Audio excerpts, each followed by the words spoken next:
Many people believe that the idea of using lasers to intercept either incoming ballistic missiles, enemy aircraft, or surface combatants is something out of the realm of science fiction, something left to the movies, or something you read about in comic books. Well, in today's video, later on, I'm going to show you footage of an actual U.S. military live fire exercise where they use a laser to not only destroy a surface combatant, but knock a moving aircraft right out of the sky. Stay tuned for that. Now, the reason we're talking about this is a couple of days ago, I analyzed some information put up by another channel I had been asked to by many people. A channel called Da Chintz, apparently I butchered the name in the last video, had picked up these anomalous white streaks in this shortwave infrared imagery. One appearing over what looks like Tyndall Air Force Base and going up to a place in Tennessee, at least this is my interpretation of the data. And there was another one that appeared near Lake Charles. Let's see if I can get it to come up here. There we go. Louisiana, where the hurricane hit, and going to someplace up in Oklahoma. Now, when we plotted these on Google Earth, we found out that they did in fact correlate to known military installations. The 138th Fighter Wing at Tulsa, the 118th Air Intelligence Wing, which we're going to focus on today, up in Tennessee, based at Berry Field, Nashville International Airport, the 53rd Weapons Evaluation Group, Tyndall Air Force Base, Florida, and a little-known NASA facility called Chennault Field, where they test supersonic, hypersonic aircraft. We're going to analyze the situation in Tennessee, but we're going to do so in an incredibly respectful way. What happened up there was three very high-level Air Force assets were lost in a civilian air crash. We're not going to use their names. We're not going to show their faces because those pieces of information just are not important. What's important was we had a lieutenant colonel, director of operations, a captain, assistant director of operations, and a senior chief of the Air Force all in one aircraft of the 118th Intelligence Squadron. Now, the aircraft was a civilian one out of a local flight club. When I was in intelligence, these three would have not been allowed to do that. There would have been no way. Now, we found out some new pieces of information about this air event that call into question what really happened. This is the aircraft.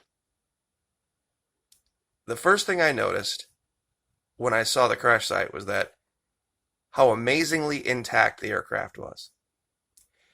We see the top rift off, and over here, part of the windshield that's torn open. Looks like that was what the first responders used to get to the people. That meaning they created this damage. Here's the actual aircraft intact at the flight club. Now, we can glean quite a bit from this. It's an Archer 3, a Piper PA-38, I believe. There's a couple of different, actually more than a couple, there's quite a few different versions of this aircraft. This one that they were flying is, as you can see, the tail number N November 4166 Zulu, has fixed gear, fixed landing gear. That's important. We don't see the fixed landing gear here. Now, some would say, well, it's buckled. You're absolutely correct. Here's one piece of it right here, directly underneath the aircraft. What this means to me is that, and as we look at this aircraft from the nose backward, they didn't have any kind of a glide path, meaning that this aircraft literally dropped straight out of the sky and impacted where you see it. Its first contact with the ground after taking off was where you see it set. Now, to me, that's strange. When you look behind it in this freshly cut field, you don't see any kind of divots, any disturbance whatsoever in the grass, meaning the pilot had no chance to even attempt any kind of a landing. And that's why we brought up this picture. Zoomed in. Same thing. And as you can see, the way the top is cut off here, this didn't happen as a result of the crash. This is something that first responders used to get the people out. Here's the flight path. Took off here, southerly, south by southwest, north by northwest, all the way back around, full loop. And this isn't strange for a small aircraft like that. But then along an easterly course. And then, for some strange reason, heads off southeast. And this is where they put down. Now this is kind of important because one of the eyewitnesses said that they saw the aircraft attempt to turn around and go back to the airport. From 2 counties away, the person here knew that this aircraft took off at this airport and was going back to that airport. That seems a little strange to me, from 2 counties away. Also, here's an up close. No evidence of a fire. No evidence of any kind of smoke damage, anything like that. What caused this plane to lose lift? What caused it to just literally drop out of the sky? Here's the farmer's field. Now, believe it or not, the guy was in the field cutting the grass when this happened. There was a guy in the field cutting the grass. He actually visually saw the plane crash. One witness at the scene spoke to Fox 17 about the chaotic moment. He saw the plane go down. Jerry Weiser alerted authorities of the crash. Quote, "I turned the tractor off. As I was walking, as I was walking, really? You see a plane crash and you walk? Towards the plane, I called 911. One of the neighbors came down and took my pocket knife and cut the seat belts and was trying to get some of them out." Weiser said the plane was smoking at the time, but it never did catch on fire. Now, in all of the images that I've seen of this plane, I don't see any smoke damage. I don't see any fire damage. I don't see any evidence of fire. I don't see any melt. Nothing.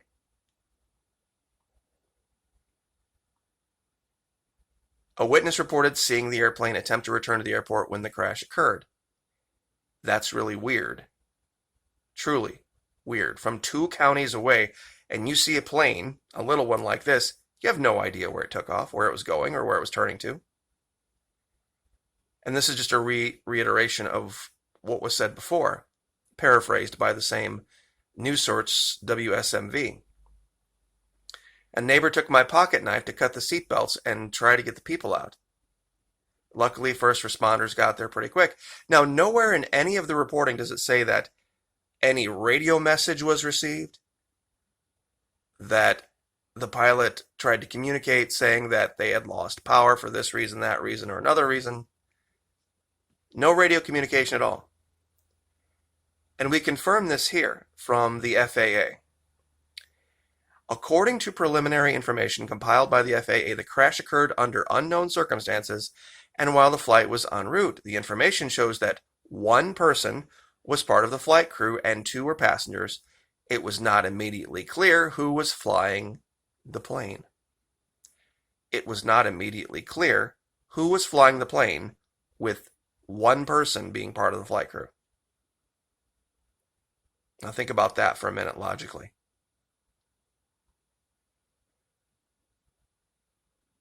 And this is where you confirm who they were part of, but the 118th Intelligence Support Squadron,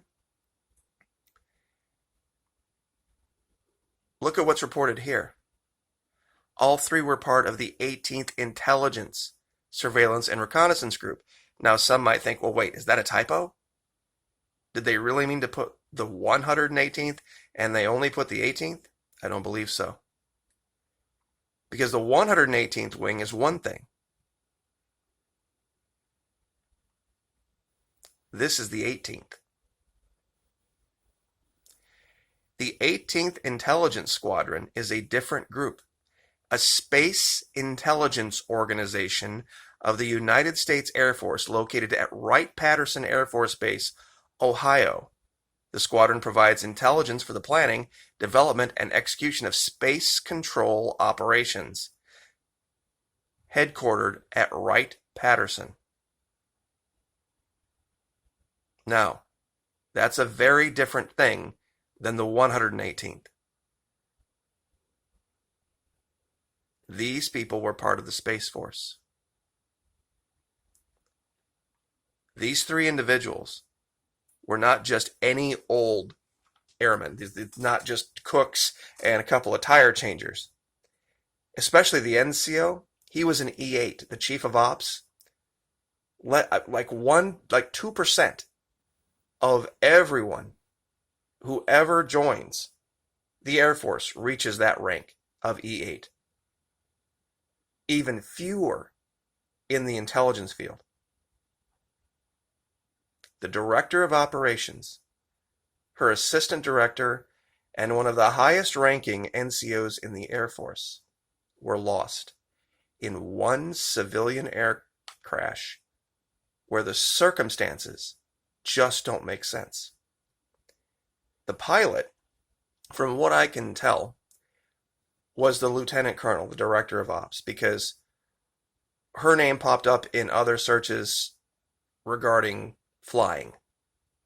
In fact, it was a couple of years ago that she took part in an aircraft race where there was a group of pilots all got together, and they took turns flying and they flew cross country. So I can confirm that she had extensive flight experience and was a trained pilot. And given that the FAA said that there was 2 passengers and 1 flight crew, the passengers were the chief of ops and the assistant director. The pilot was the director of ops. But they also say it was unclear who was flying the plane. How could they say that?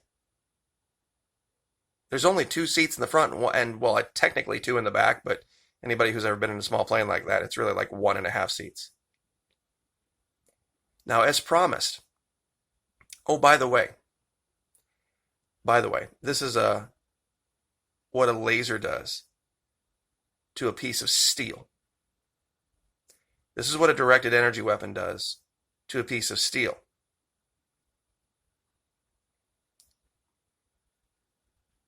Here's part of the story that kind of jives with a theory that I'm working on. The U.S. Navy has unveiled an all-new laser weapon system that's currently installed on the USS Ponce. People know about this. This is old news.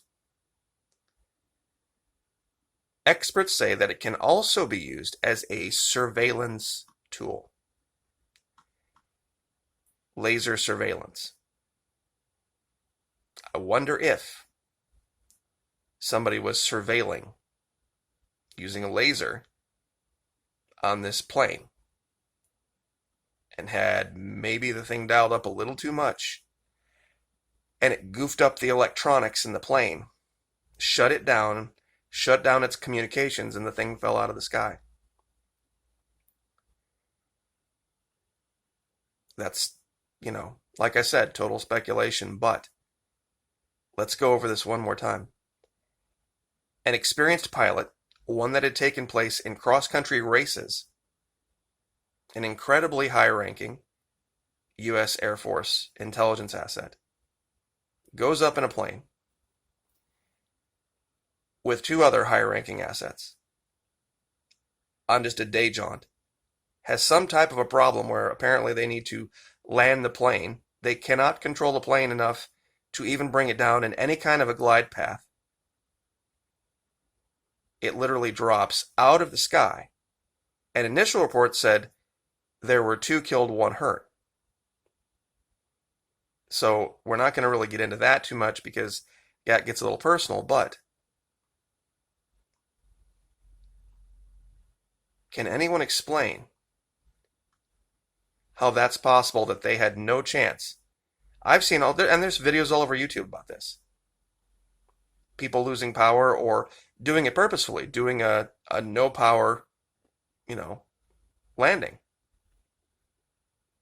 It's not ideal, but this is about as ideal as you could possibly ask for. A nice, pretty, recently cut grassy field. You've got big, beefy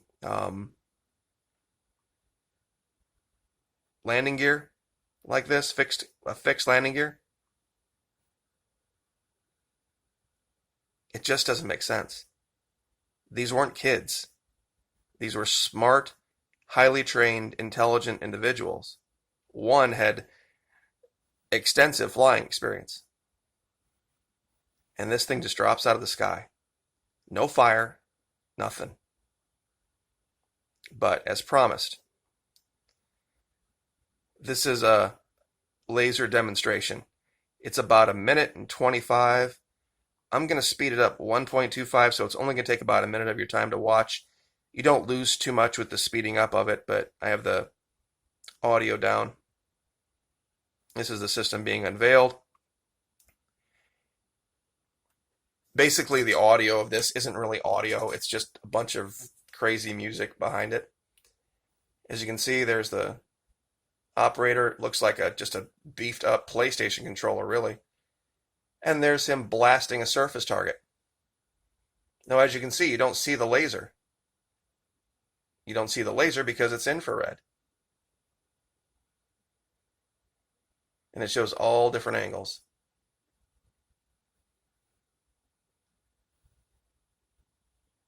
And you can see the force of the impact. Now this looks like the one where they're tracking the surface drone, or pardon me, the air drone.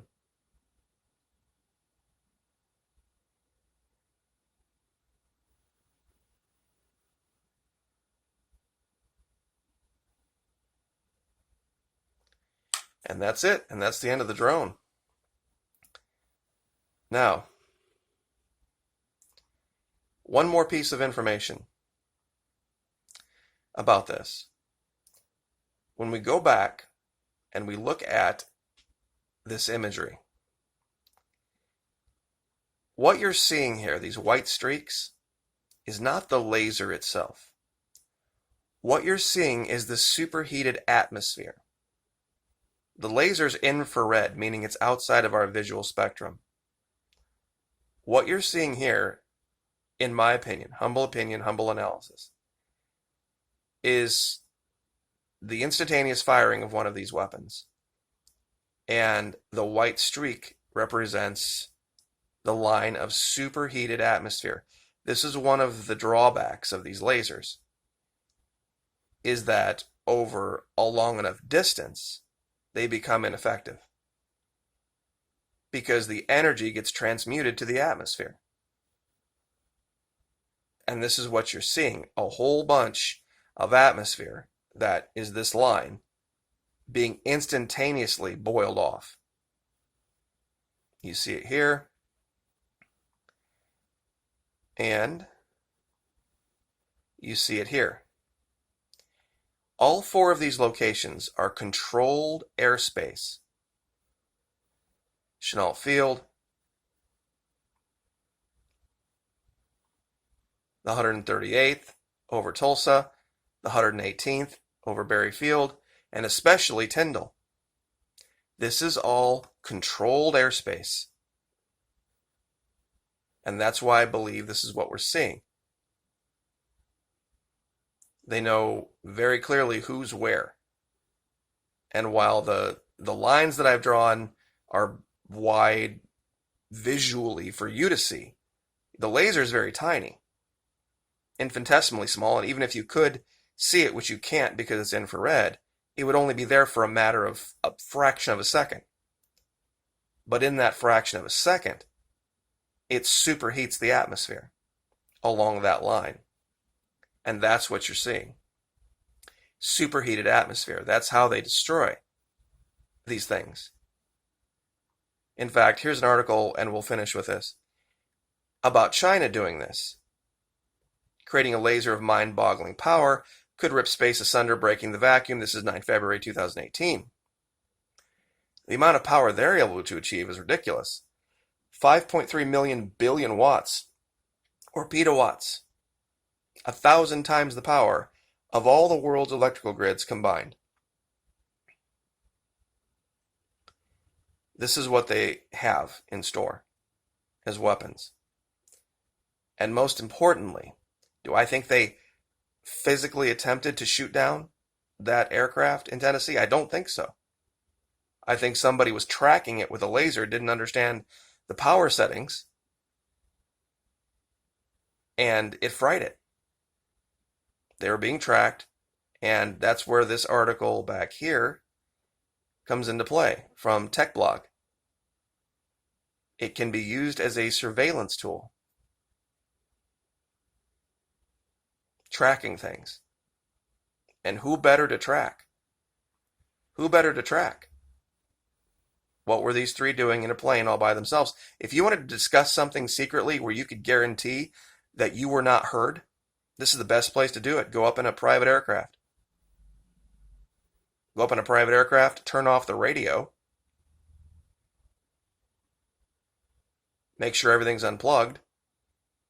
There's no listening device in the world that would overcome the engine noise, especially at altitude, and talk about something. And if someone was attempting to use one of these things to track, surveil, or listen, and they just dialed up the power a little bit too much, they toasted and fried the electronics of the aircraft, this is what you get. So, anyway, this is just my theory on this, because too many things don't make sense. But I'll leave it there. Like, share, subscribe, and we'll see you next time. Thank you.